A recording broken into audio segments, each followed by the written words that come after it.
Syedaralun, sebelumnya telah terjadi cekcok antara karyawan dengan pelanggan minuman es teh Indonesia yang viral di media sosial.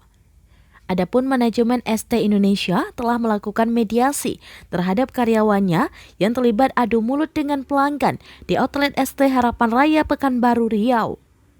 Mediasi itu sendiri dilakukan dengan mempertemukan oknum karyawan yang diketahui bernama Fitra dengan pelanggannya yakni Mutia pada 11 Juli kemarin.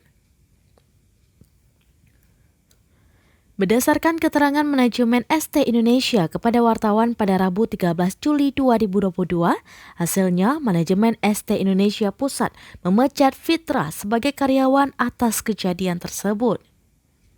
Akibat adanya insiden yang viral di media sosial ini, pihak manajemen Es Teh Indonesia juga melayangkan permohonan maaf dan menyesali kejadian ini. Permohonan maaf itu bahkan telah dilayangkan oleh pihak Es Teh Indonesia melalui akun ofisial Instagramnya. Menanggapi keputusan itu, Fitra sebagai karyawan menyatakan menerima sanksi yang diberikan kepadanya.